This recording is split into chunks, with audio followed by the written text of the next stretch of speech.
Welcome to our channel. నేను Naveen. AP సర్కార్ IT ఉద్యోగులకు బంపర్ ఆఫర్ ఇస్తున్నట్టుగా తెలుస్తోంది. అయితే దాని గురించి మనతో మాట్లాడడానికి పొలిటికల్ అనలిస్ట్ జగదేవ్ గారు ఉన్నారు. సార్తో మాట్లాడతాం. నమస్తే అండి.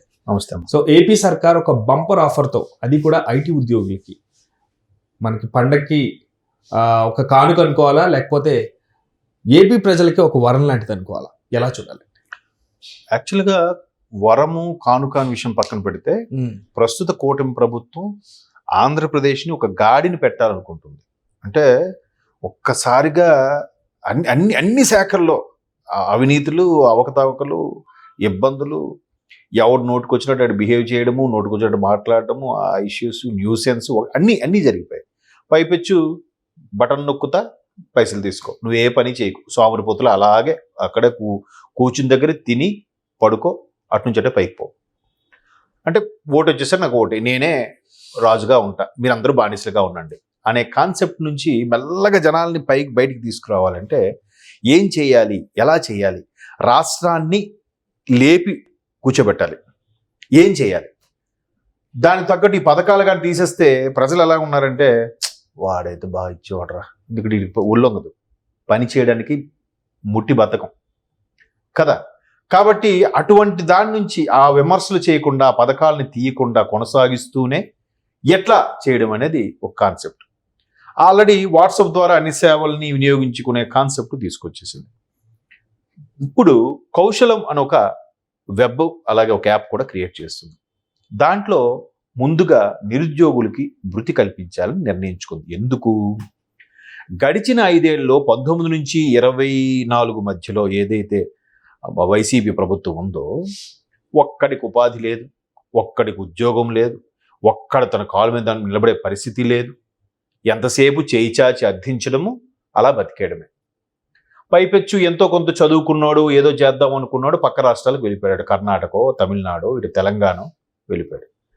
సో ఈ ఇప్పుడు 5 ఏళ్లలో, ఇప్పుడు 4 ఏళ్ళు వేసుకోండి, 4 ఏళ్ళలో యావరేజ్గా తక్కువలో తక్కువ ఒక 5 లక్షల మంది విద్యార్థులను రిలీజ్ అయ్యి ఉంటారుగా. బిఎస్ ఎనీ గ్రాడ్యుయేషన్ చెప్పేది, PG graduation, BA, BSc, BCom, BCA, బీటెక్లో ఎన్ని బ్రాంచ్లు ఉన్నాయి అన్నీ, అలాగే ఎంఎస్సి, ఎంటెక్, ఎంఏ, ఎంబీఏ, ఇవన్నీ కూడా సంవత్సరానికి 5 లక్షలు వేసుకోండి. 25 లక్షల మంది రిలీజ్ అయ్యారా? అంతకుముందు ఏదైతే ప్రభుత్వం ఉందో ఐటీ బాబు గారిది చేద్దాం అనుకున్న మొత్తం లేపేశారుగా. ఈ కంపెనీ వస్తుందా? పార్లే, వద్దు. చంద్రబాబు నాయుడు తీసేయండి. డ్యూక్ వస్తుందా? తీసేయండి. ఆక్సో వస్తుందా? తీసేయండి. ఏదొచ్చినా వాళ్ళందరూ వస్తే కొలువులు కోసం ఉంటాను. అంతకుముందు ఇంకొక 5 లక్షల మంది ఉంటారు. సో మొత్తం మీద ఒక యావరేజ్గా 30 లక్షల మంది ఉంటే వీళ్ళందరికీ ఎప్పుడు కొలువులు రావాలి? ప్రతి ఒక్కడికి గవర్నమెంట్ ఉద్యోగం ఛాన్సెస్ ఉన్నాయా? గవర్నమెంట్ ఉద్యోగం ఎంత? 100లో 3% నాకు తెలిసి గవర్నమెంట్ ఉద్యోగం వచ్చేది, అంతే. సో మిగతా వాళ్ళందరూ ఎలా బతకాలి? రకరకాల డిఫరెంట్ యాంగిల్స్లో బతకడం రావాలి. ఇదే చంద్రబాబు నాయుడు గారు 90స్లో అప్పుడు బిల్ క్లింటన్ టైంలో రావడము, సైబర్ టవర్స్ ఓపెన్ చేయడం అన్నీ అయితే, ఈ ఐటీ తిండి పెడుతుందా, పిచ్చోడులా ఉన్నాడు, ఇది మంచోడు కాదు, ఇలా చేశాడని చెప్పి రైతులు లూసుగొలిపి వాళ్ళతో ధర్నాలు చేయించి, ఆఖరికి బషీర్బాగ్ కాల్పులు 2 చనిపోయి, ఇంత హడావిడి చేసి ఉచిత కరెంట్లు ఇస్తామని చెప్పి ఓదరగొట్టి ఎంత చేసి ఆయన పడగొట్టేస్తే, ఆఖరికి మా జాతిలో, అంటే జర్నలిజం జాతిలో సీనియర్ జర్నలిస్టులు కూడా చంద్రబాబు నాయుడు ఏంటి మరీ టూ మచ్గా ఇది ఐటీ తిండి పెడుతుందా అని సంపాదకీయం కూడా రాసిన వాళ్ళు ఉన్నారు, ఎడిటర్ కాలమ్స్ రాసిన వాళ్ళు కూడా ఉన్నారు, నేను చూశాను. ఇప్పుడు వాళ్ళందరూ నోటి మీద వేలేసుకున్నారు. ఇప్పుడు సొసైటీలో 80% మంది ప్రజలు ఐటీ మీద ప్రత్యక్షంగా పరోక్షంగా ఆధారపడి బతుకుతున్నారు. తెలుసా మీకు ఆ విషయం? 80% దాని మీదే. అమ్మో ఐటీ వచ్చేసింది, ఉద్యోగాలు పోతాయి, కంప్యూటర్ వచ్చేసింది, 10 మంది చేసే పని ఒకటే చేసేసింది అని. మరి అదే కంప్యూటర్ ఎంతమందికి తిండి పెడుతుంది ప్రత్యక్షంగా పరోక్షంగా? ఈరోజు యూట్యూబ్ ఎంతమంది తిండి పెడుతుందని ఎవరైనా ఊహించారా? కదా. సో ఇప్పుడు మరలా ఆయన ఆర్టిఫిషియల్ ఇంటెలిజెన్స్ కానీ, యూట్యూబ్ సంబంధించిన స్టడీ యూనివర్సిటీ కానీ, ఇవన్నీ కూడా అమరావతిలో తీసుకొస్తాము, అలాగే గూగుల్లో అతిపెద్ద huge data center, web center పెడుతున్నామంటే, ఇప్పుడు కూడా మళ్ళీ రాళ్ళు రువ్వి బురద జల్లే ప్రయత్నం కూడా చేస్తున్నారు. ఏ వచ్చినా మొదట్లో ఒక ఏకి మారుతున్న క్రమంలో కొంతమందికి ఇబ్బందులు వస్తాయేమో, కానీ తర్వాత మళ్ళీ కొన్ని లక్షల మందికి అదే తిండి పెడుతుంది. సో ఇప్పుడు ప్రభుత్వం కౌశలం ద్వారా తీసుకొచ్చింది అదే. అదే కౌశలంలో మీరు ఎన్రోల్ చేసుకుంటే ఆడ వయస్సు, ఆడ విద్యార్హత, వాడు అనుభవం తగ్గట్టుగా ఏవే ఉన్నాయో వాళ్ళకి ఆప్షన్స్ ఇస్తుంది.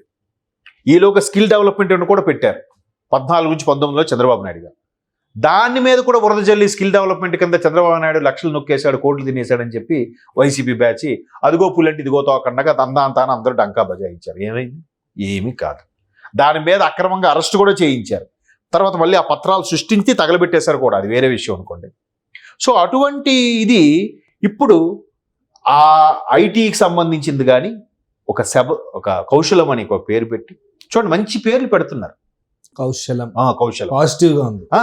అంటే స్వామికి సంబంధించిన ఒక ఇది అలాగా ఒక సంప్రదాయబద్ధమైన పేర్లతో పెడుతూ యాప్లు రిలీజ్ చేస్తూ అందరికీ ఆ టెక్నాలజీ పరంగా ఒకవేళ ఎవరికైనా వచ్చేసిందంటే ఆ ఏఏ వాడిని తీసేస్తుంది.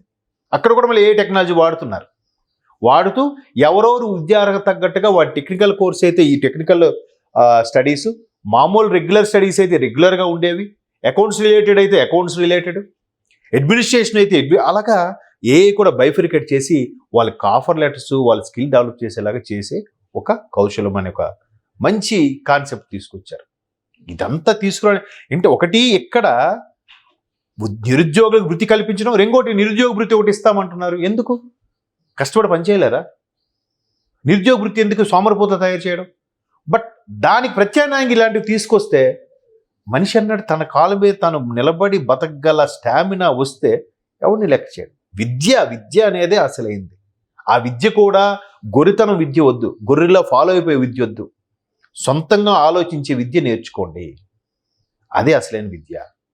సో ఇప్పుడు దాని ద్వారా ఈ ఏదైతే ఉన్నాయో కొన్ని పథకాలకి చెక్ పెడుతూనే వాళ్ళకి వృత్తి కల్పిస్తూ డెవలప్మెంట్ ఇప్పుడు ఒక కంపెనీ మీరు అన్నట్టు ఆ డేటా సెంటర్ వచ్చింది.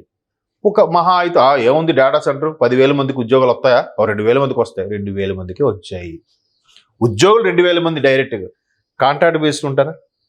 సెక్యూరిటీ ఉంటారా? హౌస్ కీపింగ్ ఉంటారా? ప్యాంట్రీ రూమ్ వాళ్ళు ఉంటారా? ఆఫీస్ బాయ్స్ ఉంటారా? అవి వచ్చాయంటే చుట్టుపక్కల టీ షాపు, హోటల్, కిరాణా షాపు, మెడికల్ షాపు వీళ్ళందరూ వస్తారా? సరే, వాళ్ళు ట్రాన్స్పోర్టింగ్ డ్రైవర్లు వస్తారా? అది సరిపోదన్నట్టు యోబర్లు, ర్యాపిడోలు ఇవి వస్తాయా? ఎంత పరోక్షంగా ఎంతమంది ఆధారపడుతున్నారండి? ఆటో డ్రైవర్లు అందరూ ఆధారపడుతున్నారు కదా. మరి అది ఎంప్లాయ్మెంట్ కాదా? అంటే ఏదో బురద జల్లిసే ప్రయత్నము తప్ప డీప్గా అనలైజ్ చేస్తే ఒక కంపెనీ వచ్చి దగ్గర 2,000 మందికి ఉపాధి కల్పిస్తే ప్రత్యక్షంగా పరోక్షంగా 8,000 మంది, ఈజీగా 8,000 మంది అంటే 10,000 మందికి వృత్తి దొరుకుతుంది. అన్నం తింటారు. Yes, exactly. చాలా మంది నా మిత్రులు కూడా కొంతమంది మీడియా నుంచి ఉన్నవాళ్ళు, ఇంకా మీడియా జాబ్ ఇవి చేయలేకపోతున్నాం, చిన్నగా ఏదైనా టీ షాప్ పెట్టుకుందాం, ఏదైనా మంచి కంపెనీ ఉందో టీ షాప్ పెట్టుకున్నా చాలు. చిన్నదని చూడకు, డిగ్నిటీ ఆఫ్ లేబర్ గుర్తించి నీ కాలు మీద నువ్వు నిలబడుతున్నావు లేదా, నువ్వు ఒకరికి అన్యాయం చేయకుండా బతుకుతున్నావు లేదా, అదే కాన్సెప్ట్. టీ షాపు, చాట్ బండి చాలా మంది చీప్గా చూస్తారు. ది బెస్ట్ బిజినెస్, ప్రెషర్ ఉండదు, వాడు ఏదో పెద్ద పెద్ద ఐటీ రిటర్న్స్ చూపించేయాలక్కర్లేదు, సింపుల్. సో అవన్నీ అర్థం కాక ఇవన్నీ చేస్తారు. కానీ ఇప్పుడు ఆ కౌశలం ద్వారా ఎలా వికసిస్తాయో చూడండి మీరే. రైట్ సార్, థ్యాంక్ యూ అండి, థ్యాంక్ యూ సో మచ్.